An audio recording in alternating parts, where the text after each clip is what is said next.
Alan Dershowitz is, of course, a retired and eminent law professor at Harvard. He's also the author of the book, The Case Against Impeaching Trump, and he joins us tonight. Professor, thank you very much for coming on. So all of this is kind of coming out as we're reporting it, and it's hard to assess.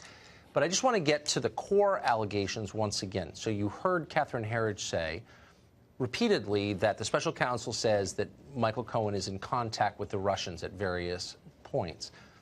How would that be criminal? Under what circumstances would that be criminal, do you think? Well, it would only be criminal if, for example, this is a hypothetical, the campaign or President Trump or somebody in his behalf offered Putin a penthouse apartment at the top of the tower in exchange for getting a permit to build the tower. That would be arguably criminal under the Federal Corrupt Practices Act. Right. Short of that, it's very, very hard to see this. What I think we're seeing is a coming attraction to what the report will be. And I think the report will set out a circumstantial case based on all the lying that's taking place, a circumstantial case for arguably political sins.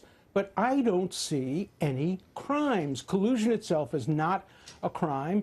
Using information given by Russia to WikiLeaks would not be a crime unless the campaign participated with WikiLeaks in the hacking itself. And there's no evidence to support that. So what I'm afraid is going to happen is this special counsel, whose job it is only to find crimes, not sins, only crimes, will blur the line between crimes and sins and write a report designed to put the president in a bad light.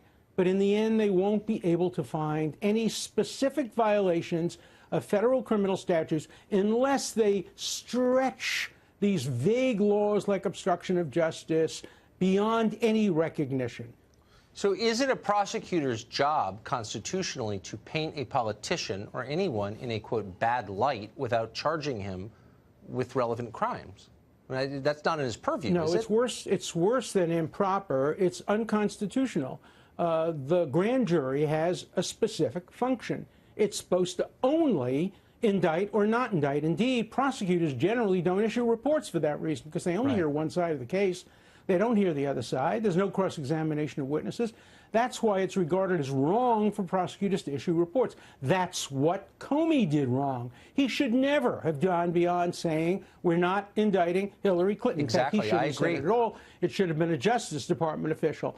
And now I think it's wrong for there to be a public report laying out a political case. Now, at the very least, what has to happen is the new Attorney General has to, if he receives the report, say, I'm not making it public until the other side has had a chance to rebut it and file its own report. Then you get two political reports, one from each side, and the public can judge. But this sounds like a distortion of what prosecutors ought to do. Prosecutors ought to do up and down, indict, not indict. Exactly. If you have the evidence of crime, indict. Otherwise, shut up.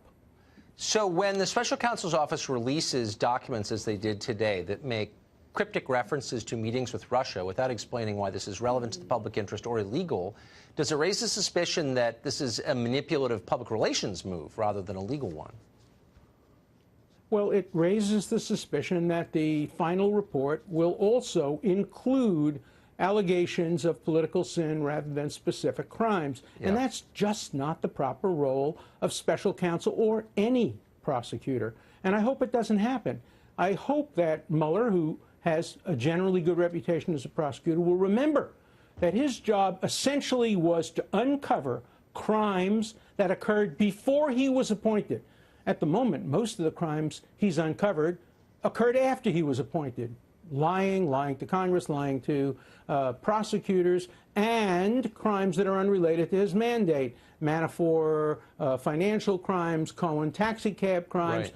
The only crimes he seems to have found relating to Russia are by Russians. And that was not part of his mandate, number one. And number two, nobody's going after these Russians. They're not going to be sent to the United States. They're not coming to Disneyland where they can be arrested. So that's pretty moot. So very quickly, one final more general question. You've watched our legal system and participated in it for many decades now. Is it common for prosecutors, good people, people of integrity, to become caught up in a kind of vortex of zealotry where they kind of lose sight of the law and become really focused on destroying people? Well, I think that's the problem with special counsel, because you come in and there's somebody out there or people out there with targets on their back. And in this case, he went after so many people who had close connections to the president in an attempt to get him. You don't have to believe me. Listen to Judge Ellis, who presided over the Manafort case. He was very critical of how the special prosecutor is squeezing people, not only in order to make them sing, but in some cases, people are composing because they think the better the story, the better the deal. It also gives a lesson, an object lesson to criminal defense lawyers. Be careful when you make a deal, because when you make a deal with the prosecutors, they can really come back and hurt you. Exactly. Look at what happened to Cohen.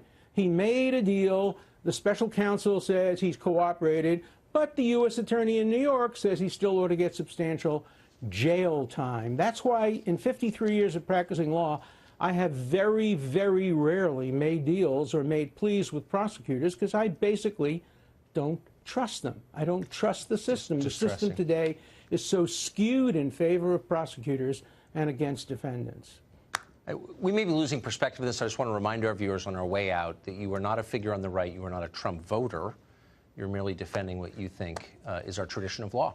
And I appreciate that. And I've been saying the same thing for 55 years. I've been saying the same thing for 55 years. I've expressed the same criticism of prosecutors, whether they go after Democrats or Republicans. Amen. Alan Dershowitz, thank you very much. Thank you.